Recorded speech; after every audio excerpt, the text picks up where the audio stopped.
చేతనరథం వీక్షకులకు స్వాగతం, నమస్కారం. పయ్యావుల కేశవ్ గారు నిన్న ఒక ఇచ్చిన స్టేట్మెంట్ మీద మాజీ ఆర్థిక మంత్రి బుగ్గన రాజేంద్రనాథ్ రెడ్డి ఓడిపోయిన తర్వాత ఆంధ్ర ప్రాంతంలో ఎక్కడా కనిపించని రాజేంద్రనాథ్ రెడ్డి మాట్లాడితే హైదరాబాద్ ప్రెస్ క్లబ్లో మీటింగ్లు పెడుతూ ఆయన భుజాలు తడుముకుంటున్నాడు. బుగ్గన భుజాలు తడుముకోవడానికి కారణం ఏంటి, దాని వెనక ఉన్న నేపథ్యం ఏంటి విశ్లేషించడానికి మనతో పాటు ఉన్నారు సీనియర్ జర్నలిస్ట్ సత్యమూర్తి గారు. వారిని అడిగి మరిన్ని విశేషాలు తెలుసుకునే ప్రయత్నం చేద్దాం.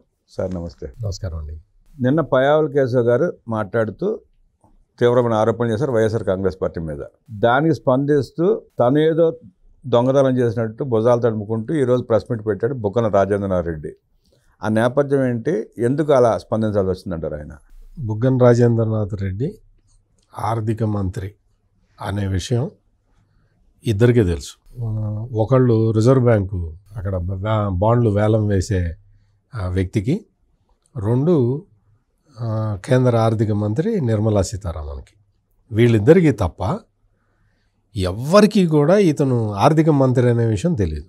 జగన్మోహన్ రెడ్డి ఏం చేసేవాడంటే ఇతను ఎప్పుడు కనిపించినా కానీ ఆ అప్పు ఏమైంది, అప్పు ఎక్కడ తీసుకురాలేదు, ఇదిగో ఈ ఫండ్స్ ఈ ఎంప్లాయీస్ దాచిపెట్టుకున్నారు కదా ప్రావిడెంట్ ఫండ్స్ అవి తీసి అక్కడ ఆ అకౌంట్లో వేసేసాయి, నేను కొట్టేయాలి అంటే అవన్నీ ఇన్స్ట్రక్షన్స్ ఇచ్చి చేసేవాడు. మొత్తం అక్కడ ఫైనాన్షియల్ మేనేజ్మెంట్ సిస్టమ్ ఒకటి చంద్రబాబు నాయుడు గుడ్ గవర్నెన్స్లో భాగంగా తీసుకొచ్చి పెట్టాడు. అక్కడ అందులో ఏంటి అంటే డాష్ బోర్డ్ ఉంటుంది, గవర్నమెంట్కి ఎంత ప్రతిరోజు అనమాట ఎంత ఇన్కమ్ వచ్చింది, బిల్స్ ఎంత పే చేయాలి, ఇంకా ఎంత ఇది ఉన్నది అనేది మొత్తం డాష్ బోర్డ్ కనపడుతూ ఉంటుంది.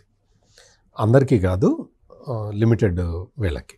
ఆ డాష్ బోర్డు ఉంటే దాన్ని చూసుకొని రాష్ట్ర ఆర్థిక పరిస్థితి, మనం ఏంటి, మన పరిస్థితి ఏంటి అనేది, కొన్ని బిల్లులు ఆపండాయా అని చెప్పటం, లేకపోతే పేమెంట్లు రెగ్యులేట్ చేయటం, ఇటువంటివి చేస్తారు. ఆ సిస్టమ్ మొత్తాన్ని జగన్మోహన్ రెడ్డి ముఖ్యమంత్రి, ఈ బుగ్గన రాజేంద్రనాథ్ రెడ్డి ఆర్థిక మంత్రి కాగానే సర్వనాశనం చేసేసారు. ఫస్ట్ ఆపేసింది అది.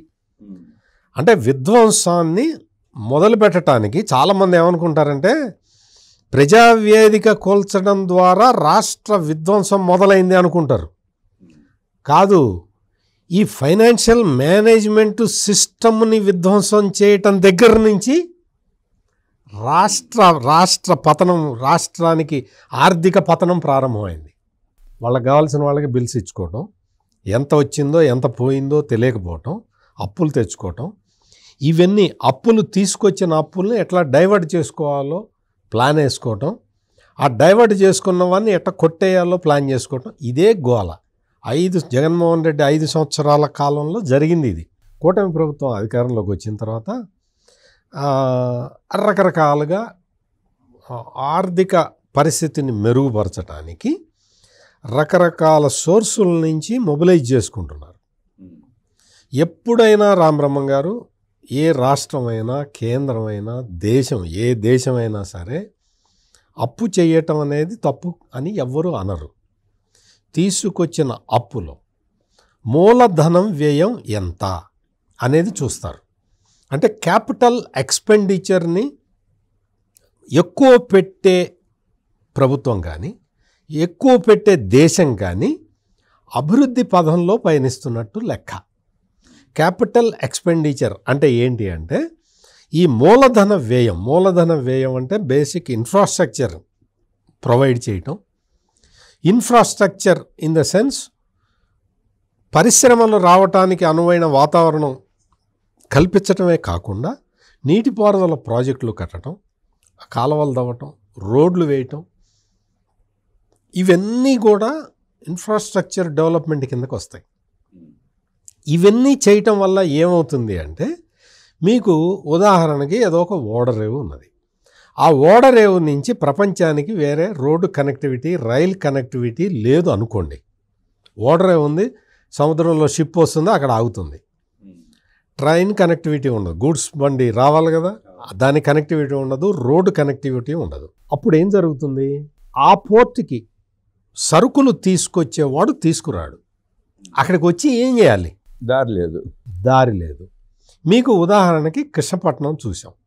మన కృష్ణపట్నం ఓడరేవు అది ఎప్పటి నుంచో ఉన్నది, కానీ దానికి రైలు కనెక్టివిటీ, రోడ్డు కనెక్టివిటీ లేకపోవటం వల్ల కృష్ణపట్నం చాలా కాలం అభివృద్ధి చెందలేదు. కృష్ణపట్నం ఓడరేవు అంటే మీకు ఇప్పుడు తర్వాత రోడ్డు కనెక్టివిటీ, రైలు కనెక్టివిటీ ఎప్పుడైతే పడ్డదో అప్పుడు కృష్ణపట్నం పోర్టు అభివృద్ధి చెందటం మొదలుపెట్టింది. అంటే మీకు అంటే సింపుల్ టర్మ్స్లో మూలధన వ్యయం అంటే ఏంటో చెప్పటానికి నేను ఈ ఎగ్జాంపుల్ చెప్పాను. మీకు జగన్మోహన్ రెడ్డి టైంలో మొత్తం 5 సంవత్సరాల్లో యావరేజ్ చూస్తే క్యాపిటల్ ఎక్స్పెండిచర్ అనేది ఈశాన్య రాష్ట్రాల కన్నా, ఈశాన్య రాష్ట్రాలు ఉంటాయి కదా, చాలా చాలా చిన్న రాష్ట్రాలు, పేదరికం ఉన్న రాష్ట్రాలు, ఆ రాష్ట్రాల కన్నా తక్కువ ఖర్చు పెట్టాడు. మొత్తం 5 సంవత్సరాల average capital expenditure Jaganmohan Reddy పెట్టింది 15.7%. అంతే, 15.7%. 5 yearsలో మొత్తం 11 లక్షల కోట్ల రూపాయల అప్పులు తీసుకొచ్చాడు. అప్పుల్ని 11 లక్షల కోట్లకి చేశాడు. అందులో క్యాపిటల్ ఎక్స్పెండిచర్ లేదు. చంద్రబాబు నాయుడు 2014 నుంచి 2019 వరకు, 2014-19 అంటే మనకి అంటే రాష్ట్రం డివైడ్ అయిపోయిన తర్వాత చాలా కష్టాలు వచ్చినాయి. ఆ కష్టాలు వచ్చినప్పుడు కూడా, ఆ కష్టాలలో కూడా 37% వరకు క్యాపిటల్ ఎక్స్పెండిచర్ మీద ఖర్చు పెట్టారు. 2014 నుంచి 2019 వరకు తెలుగుదేశం ప్రభుత్వం. అంటే మీకు ఎంత తేడా ఉందో చూడండి.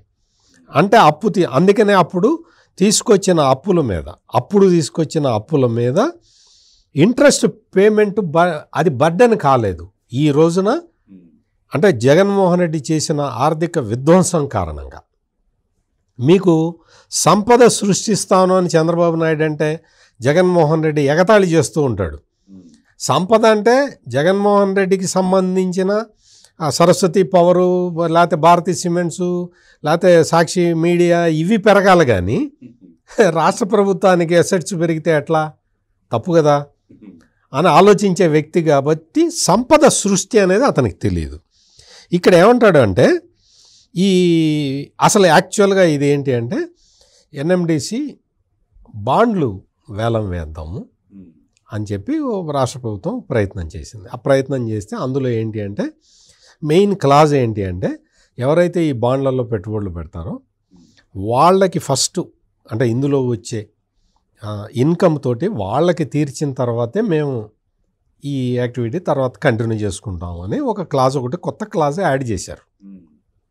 యాడ్ చేస్తే అదేంటి, బాండ్స్ లో పెట్టుబడులు పెట్టడానికి ఎక్కువ మంది వస్తారు, అంతే కదా.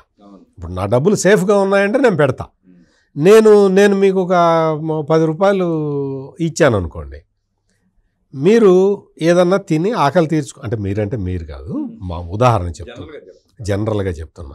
ఒక 10 రూపాయలు ఇస్తే ఆకలి తీర్చుకుంటే నేను ఇచ్చిన డబ్బులతోటి ఆకలి తీర్చుకున్నాడు అన్న తృప్తి నాకు మిగులుతుంది.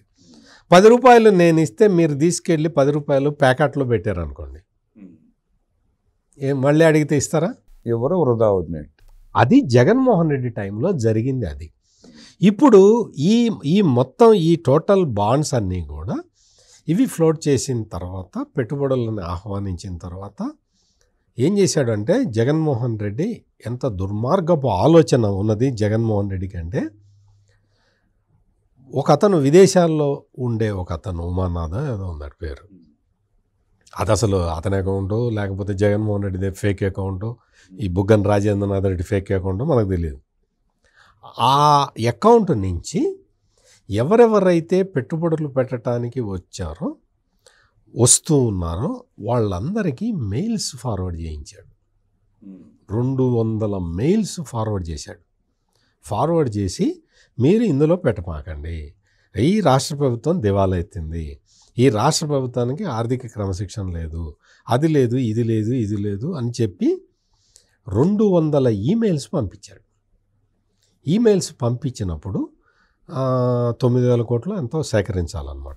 దాని ప్రకారం 9,000 కోట్లు సేకరించాలి అని వాళ్ళు టార్గెట్ పెట్టుకుంటే, అది మామూలుగా అయితే చంద్రబాబు నాయుడు, నారా లోకేష్, పవన్ కళ్యాణ్, కేంద్రంలో భారతీయ జనతా పార్టీతో కలిసి ఉన్న ప్రభుత్వం ఇంకా ఇంతకన్నా క్వాలిఫికేషన్ ఏం కావాలి? ఒక్క రోజులో, ఒక గంటలో ఆ సబ్స్క్రిప్షన్ అంతా బాండ్స్ ఫుల్ఫిల్ అయిపోవాలి.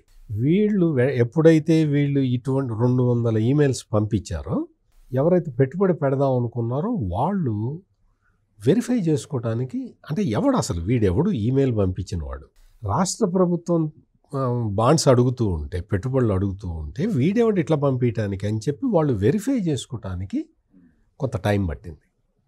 కొంత టైం పట్టిన తర్వాత ఇదేవడో బోగస్ పర్సన్ మాకు మెయిల్ పంపించాడు అని వాళ్ళు తెలుసుకొని పెట్టుబడిదారులు వచ్చి బాండ్లో పెట్టారు. ఇది నేను చెప్పినట్టు ఒక గంటలో క్లోజ్ అయిపోవాల్సిన 9,000 కోట్లు మొత్తం ఒక సంవత్సరంలో 9.5 లక్షల కోట్ల రూపాయల పెట్టుబడిని ఆంధ్రప్రదేశ్కి మొబిలైజ్ చేసిన ప్రభుత్వానికి పెట్టుబడి 9,000 కోట్ల రూపాయలు అప్పు తెచ్చుకోవడం పెద్ద విషయమా? ఒక గంటలో అయిపోయే పని వల్ల దాదాపుగా ఒక 1 వీక్ 10 డేస్ పట్టింది. 14 రోజులు ఎంత పట్టింది అన్నారు? ఎక్కువ టైం పట్టింది. ఎక్కువ టైం పట్టినా 9,000 కోట్లు వచ్చేసినాయి. అంటే ఎంత రాష్ట్రం మీద ఎంత విషం గక్కుతూ ఎంత డ్యామేజ్ చేయడానికి ప్రయత్నం చేశారో చూడండి. గతంలో కూడా ఇదే పని చేశారండి వీళ్ళు ప్రతిపక్షంలో ఉన్నప్పుడు. చేశారు. అప్పుడు ఏంటంటే అప్పుడు వరల్డ్ బ్యాంక్కి రాశారు. ప్రపంచ బ్యాంకు వాళ్ళు అమరావతికి మేము ఫైనాన్స్ చేస్తాము, ఎందుకంటే సింగపూర్ కన్సార్టియం మొదలుపెట్టింది కాబట్టి, సింగపూర్ కన్సార్టియం మొదలుపెట్టింది కాబట్టి మేము ఫైనాన్స్ చేస్తామని చెప్పి వరల్డ్ బ్యాంక్ ముందరకు వస్తే అమరావతి మునిగిపోతుందని, అమరావతి అసలు వైబుల్ కాదని, అమరావతి అదేని ఇదేని అని చెప్పి మొత్తం వీళ్ళు ఈమెయిల్స్ పంపించారు. మొత్తం ఇదే గోల కంప్లైంట్లు పంపించారు. రైతులతోటి కంప్లైంట్ రైతులు ఎవరు ముందరికి రాకపోతే రైతుల దొంగ పేరు మీద దొంగ కంప్లైంట్లు చేశాడు ఆళ్ళ రామకృష్ణారెడ్డి.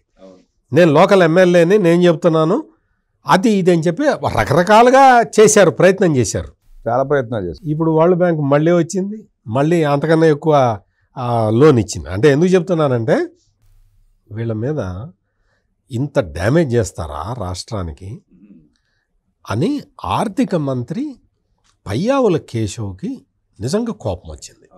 నిజంగా కోపం వచ్చి ఈ విషయం అంతా కూడా మాకు ముందరే తెలిసినా కానీ మేము అలర్ట్గా ఉన్నాము, అలర్ట్గా ఉన్నా కానీ దొంగని పట్టుకోవాలి అని చెప్పి రాష్ట్రానికి అన్యాయం జరగనివ్వం, మేము రాష్ట్ర క్రెడిబిలిటీ దెబ్బతిననివ్వం, మేము ఆ విశ్వాసం మాకుంది. కానీ దొంగని పట్టుకోవటం ఇంపార్టెంట్ అని చెప్పి మేము ఆగాము. మాకు మొత్తం ఆ డీటెయిల్స్ పంపించిన, ఆ ఈమెయిల్స్ పంపించిన వాడి డీటెయిల్స్ మాకు వచ్చే వరకు మేము ఆగాము. మొత్తం ఇప్పుడు దొంగని పట్టుకున్నాము.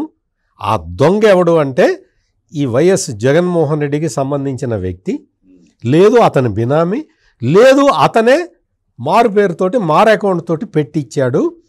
రాష్ట్రాన్ని ఆర్థికంగా సర్వనాశనం చేయాలనే ఉద్దేశంతో 5 సంవత్సరాలు పరిపాలించిన జగన్మోహన్ రెడ్డి అధికారం కోల్పోయిన తర్వాత కూడా అదే ప్రయత్నం చేస్తున్నాడని ప్రజల ముందర నిరూపించటానికి మేము కొన్ని రోజులు ఆగి ఈ విషయం చెప్తున్నాము. ఇది దేశద్రోహమా కాదా అని అడిగాడు. మీరు చెప్పండి, దేశద్రోహమా కాదా? ఖచ్చితంగా దేశద్రోహం. ఇది దేశద్రోహం కిందకు వస్తుంది. దేశద్రోహం కేసు పెట్టాలి. బుగ్గన రాజేంద్రనాథ్ రెడ్డి ఈరోజు అంటాడు వచ్చి, మేము ఉచిత గ్యాస్ సిలిండర్ అడిగితే మేము దేశద్రోహులమా అంటాడు. ఎవరిని అడుగుతున్నావు బుగ్గన రాజేంద్రనాథ్ రెడ్డి? ఉచిత గ్యాస్ సిలిండర్ నువ్వు ఆంధ్రాలో, మీరు ఇందాక ఇంట్రడక్షన్లో కూడా చెప్పారు, నువ్వు ఆంధ్ర వెళ్తే తెలుస్తుంది ఉచిత గ్యాస్ సిలిండర్ ఇస్తున్నారో లేదో. సరే, మనం గమనిస్తే ఆయన ఓడిపోయిన తర్వాత హైదరాబాద్లో తప్ప ఏపీలో ఎక్కడ ప్రెస్ మీట్ పెట్టాడు. అతనికి ఏం సంబంధం, అసలు అతనికి సంబంధం ఏముంది? ప్రజలతో సంబంధం ఏముంది? ఉచిత బస్సు ప్రయాణం హామీ ఇచ్చి ఇప్పుడు షరతులు పెడుతున్నారు అంటాడు. అబద్ధాలు చెప్పుకుంటూ బతకటానికి కొంచెం సిగ్గన్న పడాలి కదా బుగ్గన రాజేంద్రనాథ్ రెడ్డి, కొంచెం అన్న సిగ్గుపడు. నేను ఎందుకు ఇంత హార్ష్గా పరుష అంటే వైసీపీ వాళ్ళ బూతులు నేను మాట్లాడినా నాకు అది రావు. కానీ ఇక్కడ పరిస్థితి ఏంటి అంటే, ఎందుకు హార్ష్గా ఎందుకు మాట్లాడుతున్నానంటే, ఉచిత బస్సు జిల్లా వైజ్గా డిస్ట్రిక్ట్ వారీగా ఎక్కడికైనా వెళ్ళొచ్చు అని చెప్పి చంద్రబాబు నాయుడు చెప్పాడు, లోకేష్ చెప్పాడు, అందరూ వాళ్ళు పబ్లిక్ మీటింగుల్లో చెప్పారు. ఎన్నికల సమయం నుంచి చెప్పుకుంటవచ్చు, ఎన్నికల సమయం నుంచి చెప్తున్నారు. మొత్తం అంతా కూడా పబ్లిక్ మీటింగులో చెప్పారు. ఎక్కడ అబద్ధం చెప్పారు?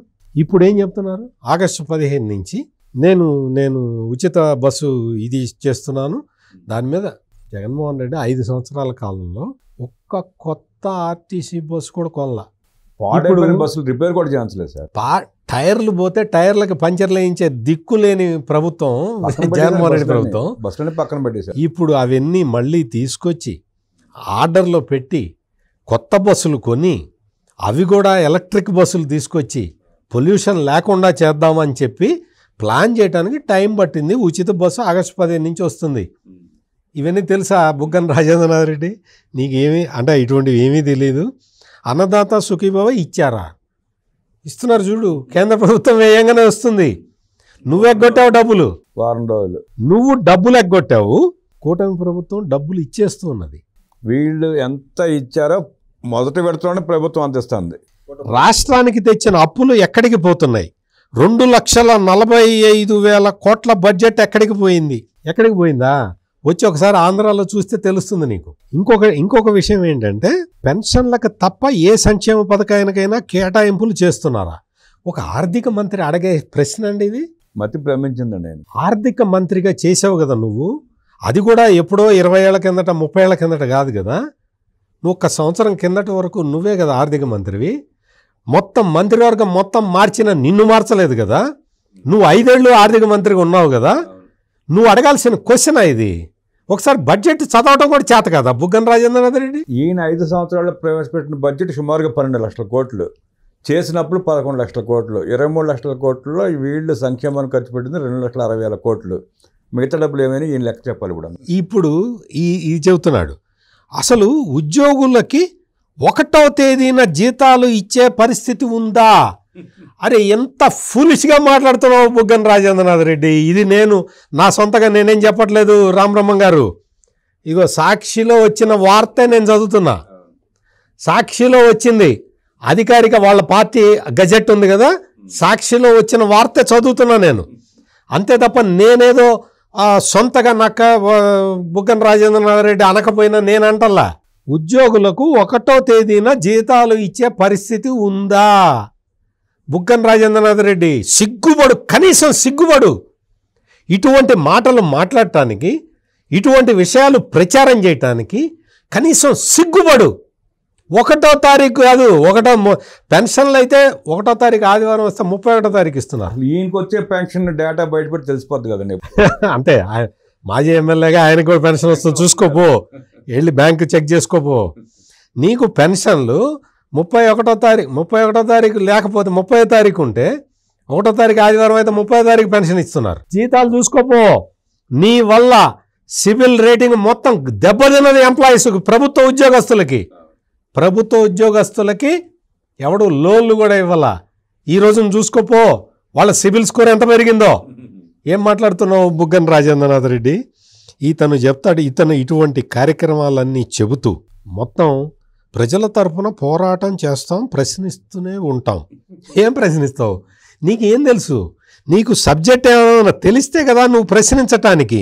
ఈ అమరావతి మీద కూడా అసలు మొత్తం ఈ ఏషియన్ డెవలప్మెంట్ బ్యాంక్ ఇచ్చింది, హడ్కో ఇచ్చింది, ప్రపంచ బ్యాంకు ఇచ్చింది, ఇవన్నీ కేంద్ర ప్రభుత్వం ఇచ్చింది, ఇవన్నీ దోచుకు తిన్నారని ఈ వైసీపీ వాళ్ళు క్యాంపెయిన్ ఒకటి మొదలుపెట్టారు. కొత్తగా క్యాంపెయిన్ మొదలుపెట్టారు. ఎంత తప్పు! కేంద్ర ప్రభుత్వం ఇచ్చిన 15,000 గ్రాంటుని 2,100 కోట్లు ఇచ్చింది ఈ ఆర్థిక సంవత్సరం ఫస్ట్ త్రైమాసికంలో. మొత్తం అవన్నీ అందులో ఇంకా 501.94 కోట్లు ఇంకా ఉన్నాయి అక్కడే. వరల్డ్ బ్యాంకు ఏడీబీ సహకారంతో చేపట్టిన వాటికి మొత్తం మొబిలైజేషన్ అడ్వాన్సులు ఇచ్చేందుకు ఖర్చు పెట్టారు. ఇంకా 1,598.60 కోట్లు సిఆర్డిఏ ఖాతాలో ఉన్నాయి. ఇంకా కావాలా బుగ్గన రాజేంద్రనాథ్ రెడ్డి? నీకు అసలు ఏమీ తెలియదు కదా. నీకు 1వ తారీఖు జీతాలు ఇస్తున్నారో లేదో కూడా తెలియదు కదా. నీకు ఈ విషయాలన్నీ ఎట్ట తెలుస్తాయి? మొత్తం హడ్కో 11,000 కోట్ల నిధులు మంజూరు చేస్తే జూన్ 30 వరకు 2,236.30 కోట్లు వచ్చినాయి. అందులో 862.86 కోట్లు వీటికి పెండింగ్ బిల్లుల చెల్లింపు, మొబిలైజేషన్ అడ్వాన్సుల కోసం ఇచ్చారు. మిగిలినవన్నీ ఉన్నాయి, అక్కడే ఉన్నాయి. ఇక ఈ ఫండ్స్ అన్నీ మళ్ళీ ఇచ్చారని, ఎక్కడికో తీసుకెళ్ళిపోయారని, దోచుకున్నారని ఈ ఎదవ ప్రచారం ఆపండి. వేస్ట్. అంటే వాళ్ళు దోచుకున్న దాన్ని ఇప్పుడు ఇండైరెక్ట్గా ఇలా చెప్తాను, వాళ్ళు దోచుకున్నాం అక్కడని. అన్నీ కూడా అక్కడ అన్నీ కూడా ఆ అకౌంట్స్, గవర్నమెంట్ అకౌంట్స్లోనే ఉన్నాయి. లేకపోతే ఇది గవర్నమెంట్ ఇచ్చిన అధికారిక సమాచారం. నేను ఒక జర్నలిస్ట్గా అఫీషియల్గా కన్ఫర్మేషన్ ఉంటేనే నేను ఫిగర్స్ చెప్పగలుగుతాను, లేకపోతే నేను ఫిగర్స్ ఎట్ట చెప్పగలుగుతాను? అందుకని ఇవన్నీ ఫండ్స్ ఉన్నాయి, ఎక్కడికి పోలేదు, నువ్వు ఆందోళన చెందాల్సిన అవసరం లేదు. నువ్వు జగన్మోహన్ రెడ్డికి 5 సంవత్సరాల్లో జగన్మోహన్ రెడ్డికి దోచిపెట్టడం, నువ్వు దోచుకోవటం తప్ప ఇక్కడ నువ్వు చేసింది ఏమీ లేదు, నువ్వు చేయగలిగింది ఏమీ లేదు, నీ చేతిలో ఏమీ లేదు, నీకు చేత కాదు కూడా. నువ్వు బుగ్గన రాజేంద్రనాథ్ రెడ్డిని ఒక్క క్వశ్చన్ అడుగుతున్నా, బ్యాంకుల నుంచి అప్పులు తీసుకురావటానికి నువ్వు ఎంతమంది కన్సల్టెంట్లను పెట్టుకున్నావో నువ్వు చెబుతావా? నన్ను చెప్పమంటావా? బుగ్గన రాజేంద్రనాథ్ రెడ్డి మరొక వీడియోలో స్పష్టంగా చేసి అందరికి ప్రజలకు వినిపించే ప్రయత్నం చేద్దాం సార్. ఇప్పుడు వస్తే బ్యాంకుల్లో డ్వాక్రా మహిళలు దాచుకున్న డబ్బులను కూడా దొంగతనంగా ఎత్తుకెళ్ళిపోయిన బుగ్గన రాజేంద్రనాథ్ రెడ్డి ఇవాళ వచ్చి ప్రభుత్వాన్ని ప్రశ్నించడం హాస్యాస్పదంగా ఉంది. మొత్తం ఇదేంటండి, డ్వాక్రా మహిళలు ఏంటి, దేవాలయాల్లో భక్తులు హుండీల్లో వేసిన డబ్బులు అవి కూడా ఎత్తుకుపోయారు. అవి కామన్ గుడ్ ఫండ్ అని పెట్టి, కామన్ గుడ్ ఫండ్ కింద దేవాలయాల అభివృద్ధికి ఖర్చు పెట్టాలి, అవి కూడా కొట్టేశాడు. ఇంకేం మాట్లాడతాం? ఇంకా ఈ బుగ్గన రాజేంద్రనాథ్ రెడ్డి గురించి, జగన్మోహన్ రెడ్డి గురించి ఇంకా ఎంత తక్కువ మాట్లాడితే అంత మంచిది. దేవాలయాల్లో హుండీల్లో వేసిన డబ్బులు కూడా ఎత్తుకుపోయిన బుగ్గన రాజేంద్రనాథ్ రెడ్డి ఇవాళ మాట్లాడటం హాస్యాస్పదంగా ఉందని మరొక వీడియోలో స్పష్టంగా జగన్మోహన్ రెడ్డి చేసిన అప్పుల గురించి, వాళ్ళు వాడిన తీరు గురించి వివరించడానికి ప్రయత్నం చేస్తామంటూ అద్భుతంగా వివరించిన సత్యమూర్తి గారికి ధన్యవాదాలు తెలియజేస్తూ నమస్కారం.